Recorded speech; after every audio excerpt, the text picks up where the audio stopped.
Hey, welcome back to the channel. This week it's a bit of sound design. So I have this section in the track, let's just play this back.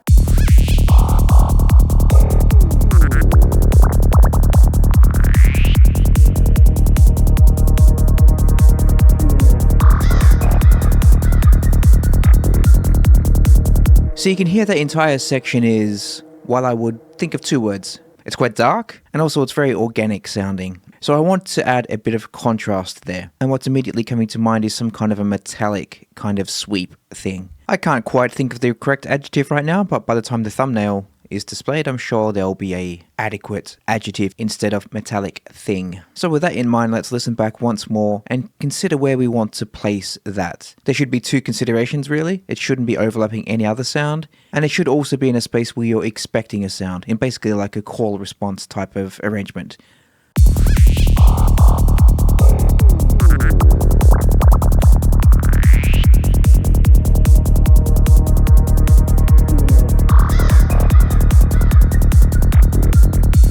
So here we have two FM leads, then it goes into the squelch. And the squelch is kind of delaying off until about here, and then we have this kind of sweep thing come in. So really, the first gap where it could be placed is basically about this halfway point here.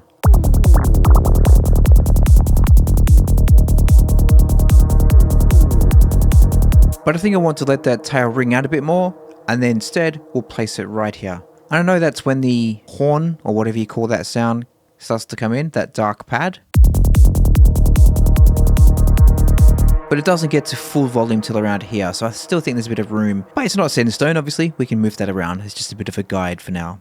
So moving down to our Atmos section down here, I like to work in a bit of a staircase approach, so the sounds are basically layered in the arrangement as they appear. So let's add one here, instrument, and for this one I think I'm going to use Vital. Let's put this to my Atmos bus like so, and Italic thing. Let's just move it up one, and then we said we want it around here, I think. Yep, in that section there. Let's just solo that track. Track is on D sharp, so let's keep it there. D sharp 2 is a good place to start. We can always adjust that with the synth itself. Let's just shorten that up a bit. I think 1/4 note. Well, let's start with half.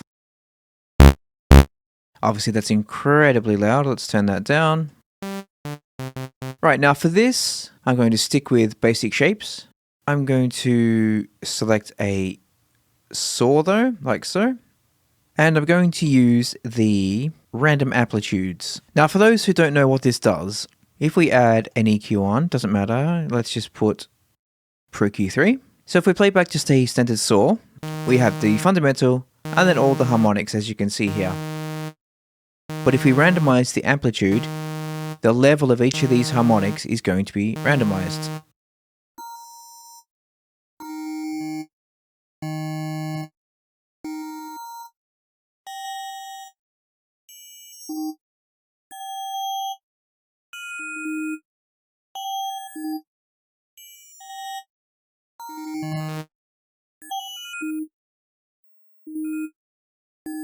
You can kind of hear, even just doing that, we have something already resembling something rather metallic. So let's turn it down to 0, close that EQ because we don't need that for now. Then we're going to attach random to the random amplitude.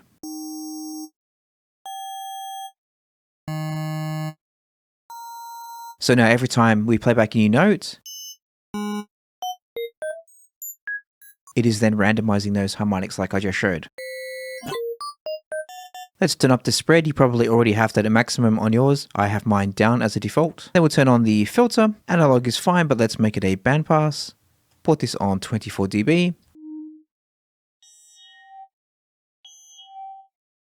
And let's assign that to LFO 1, just the cutoff. Trigger mode is fine. Let's turn it up, make it a triangle. Let's just give it a bit more volume now because we've lost some now that we've added the bandpass.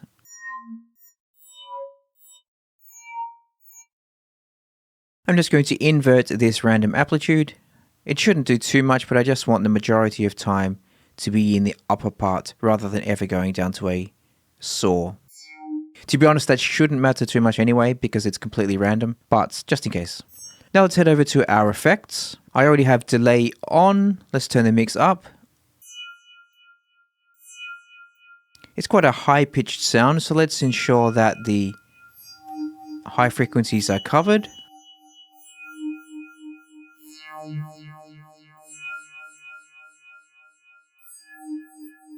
And then we can't have an atmospheric sound without reverb. Let's turn down the low.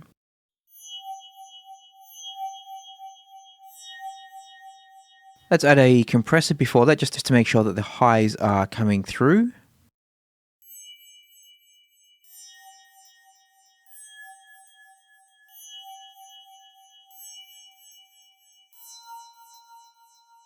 Maybe there's some distortion as well.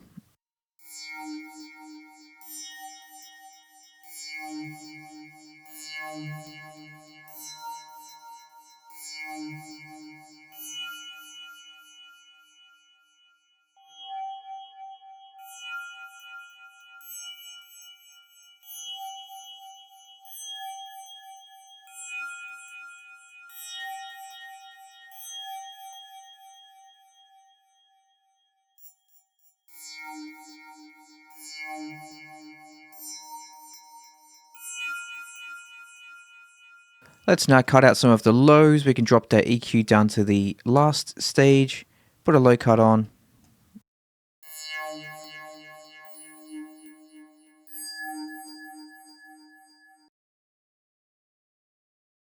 See what a chorus does.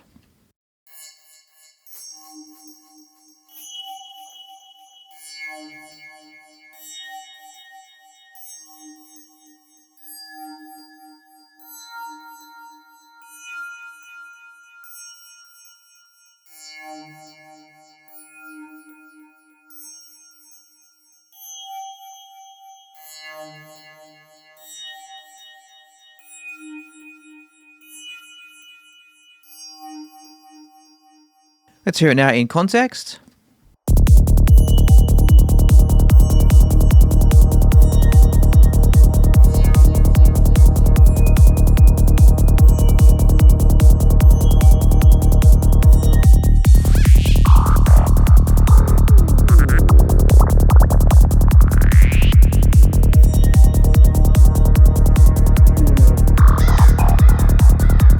Maybe bring it forward a little bit like there.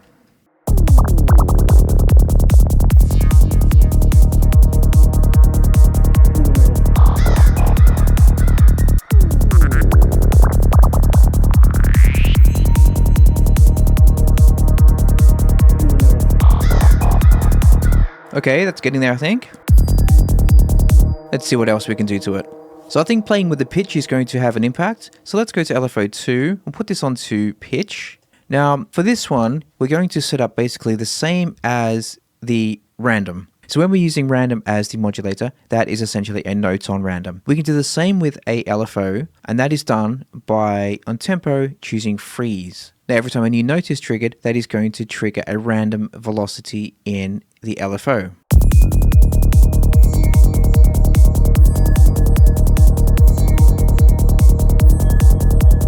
But the difference with doing it with an LFO is we can then draw in a pattern.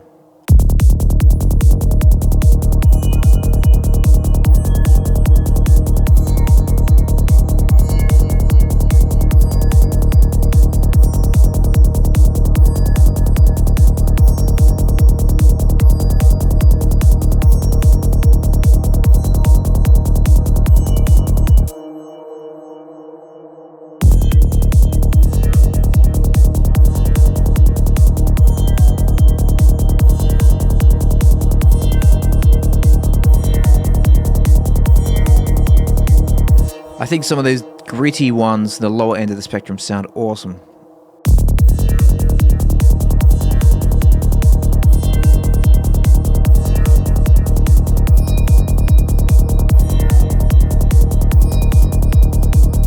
Let's now go to our random and we'll right click and then we'll do make stereo. So what will happen now is it will create two random points, one for the left and one for the right.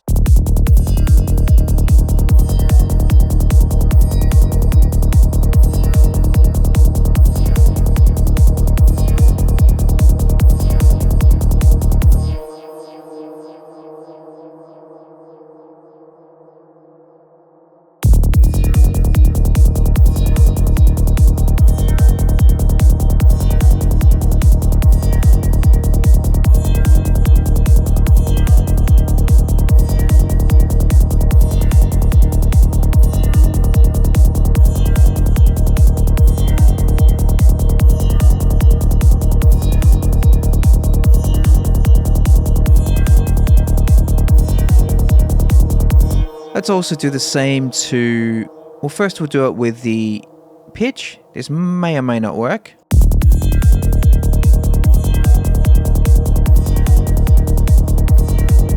Let's try it with the cutoff instead.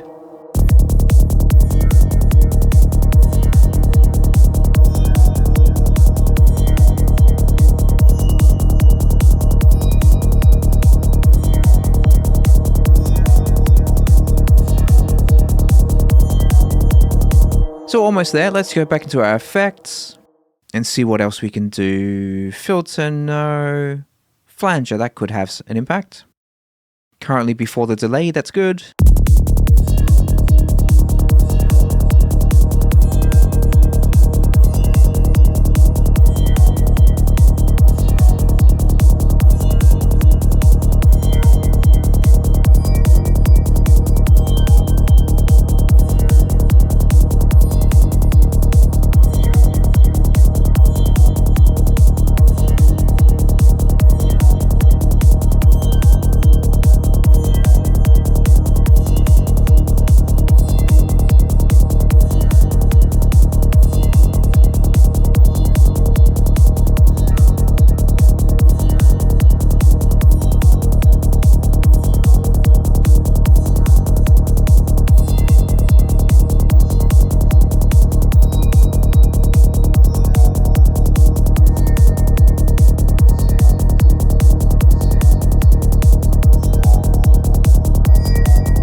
So I think that is getting there. Let's listen back to the entire thing now. Just these 8 bars.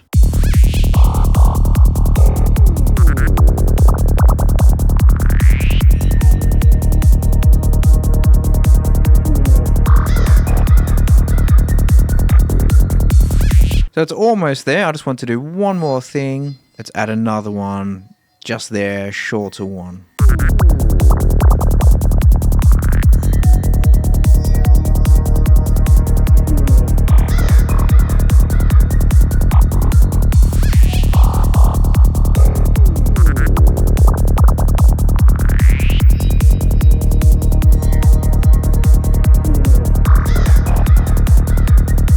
So that entire section flows really well now. There isn't a gap in any of it. And I'm mixing up the organic kind of sounds with the more digital, harsher, metallic sound that we just created.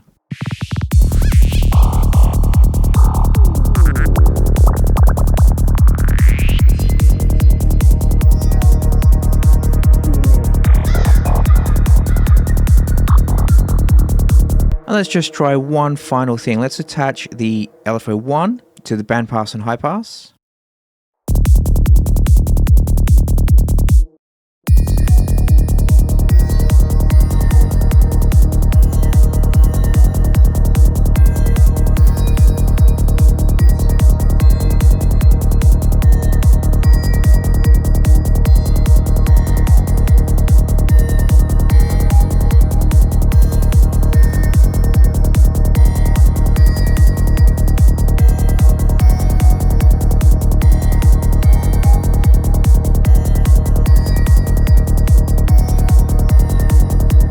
That's now made it more of a bell sound.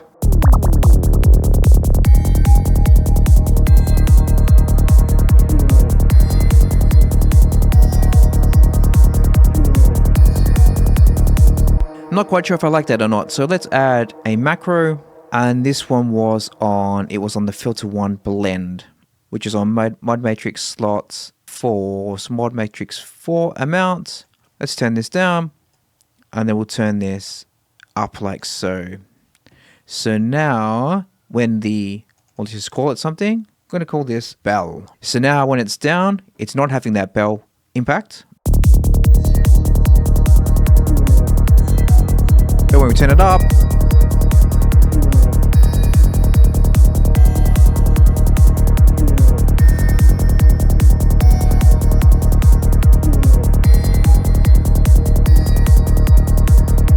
I think somewhere in the middle is about right.